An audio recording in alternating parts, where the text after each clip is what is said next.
Size matters, guys. It really does. I'm Elise, I'm a YouTube strategist, and today I want to talk to you about how size matters in your business. And I want to take this from kind of a different perspective. So last time we got on here live in the MS Business Facebook group, if you're not a member, you should come join us. That's the best place to ask your YouTube questions and video questions and get support from other business owners.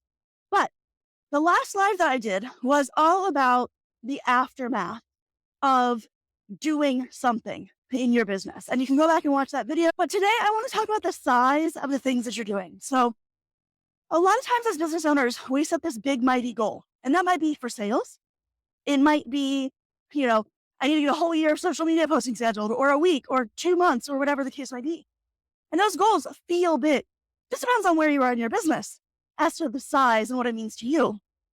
But I want to remind you that psychologically, as people, as humans, having a goal that takes too long means you're more likely to fail. We need that feedback, that positive feedback of being successful. And so I want to challenge today the size of your goals, A, and B, what it means to be successful.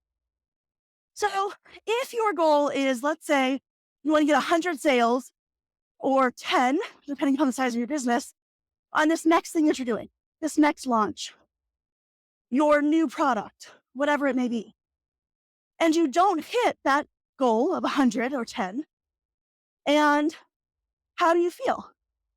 You weren't successful. You aren't happy. You didn't make it.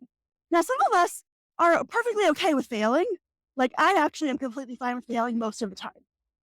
And so that may not be a huge hit for us. But some of us, if you fail, that's the end of the world. And so if you don't give yourself a chance to be successful, in spite of that failure, you're going to be hurting your chances with your business. You're going to be giving yourself a poor outlook on what you're doing. That doesn't help you. That doesn't help your potential customers. That doesn't help anybody. So the size of your goals matters. Now, am I saying you shouldn't have big goals? That is absolutely not what I'm saying. What I'm saying is you should spend time on big goals and small goals. Now, some of you have been here with me for a while. You know that I started this little glass jar. And every single day when I would do a task, I would write it on a sticky note, and the sticky notes were color-coded. And I would put it in that glass jar. And so at the end of the week, I could see how many things I had accomplished, because this is a problem that I have quite frequently. I don't celebrate big or small wins. I don't celebrate big or small accomplishments. I just keep going. Next task on the list. And because of that, I was starting to get this really negative outlook on my business, on my life, on everything. And so I started trying to get these tiny, tiny goals. I responded to a message, little sticky note, put it in the jar. I posted, little sticky note, put it in the jar. I did my TikTok for the day, little sticky note, put it in the jar. I responded to my VA, little sticky note, put it in the jar.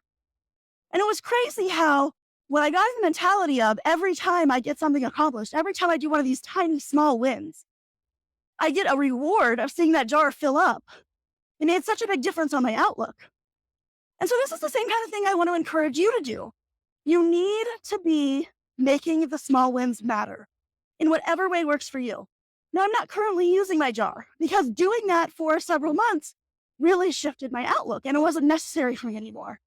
But every once in a while, it's good to revisit those types of things and make sure that you still have the right thoughts about what's going on in your business. So what I want to know is, number one, as always, are you a current or a future YouTuber? Go ahead and drop that in the comments.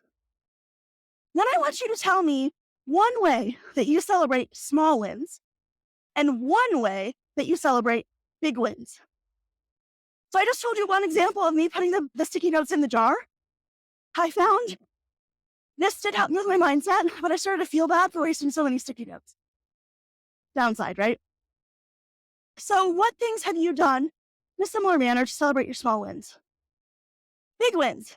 I will often give myself a prize for doing something, right? So sometimes that prize is maybe slightly less tangible. So for example, I started doing these in-person events here in Houston, which if you're in the Houston area or visiting the Houston area, definitely reach out. I'd love to have you come and join me. As of right now, the plan is to do them every month. And we have a game night and we have a networking/learning session for your business. And one of the outcomes of that is I have made a lot of connections with people. Just recently, someone needed help with something that is not in my area of expertise, also was not a business matter. And I had someone to connect them with. So that is a benefit of doing that type of thing. Because I'm reaching out to people and trying to find speakers, I connect with some pretty high level people that have some pretty good connections. Now, that is a little less tangible. It's not something you can really put on a list to check off, but it is something that was a benefit of me doing those events. Slightly more tangible thing would be we went out to dinner afterwards as a celebration of having done the event and made it through and surviving, right? So how do you celebrate small and big wins? Because size does matter, and remembering to get a constant flow of rewards or positive feedback from whatever you're doing really helps you stay focused and in the right mind, right? So, another example from real life. One of the things that keeps people from losing weight every single year is it takes a long time, right? So maybe you start a new workout routine or a new diet or both at the same time, and you're not seeing the results you want pretty immediately. You're far more likely to quit.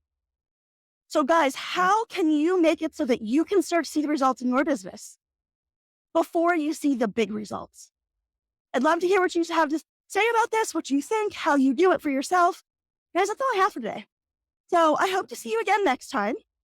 If you want help with YouTube, which is what I do, you should definitely join us in the MS Business Facebook group first. And second, come to the YouTube launch party, which I do once a month. It is a 3-hour live Zoom call, and you will sit down and set up or fix your YouTube channel. I will go through all of the steps. I will help you make sure everything is set up correctly. You'll walk away with the replay so that you'll be able to go back, double check things, or change them as needed. And it is $97 currently, although the price could change. You can go to myscheduledbiz.com/party to get signed up. I hope to see you guys next time. I am so glad we achieve our dreams together every single day. And I'll see you next time.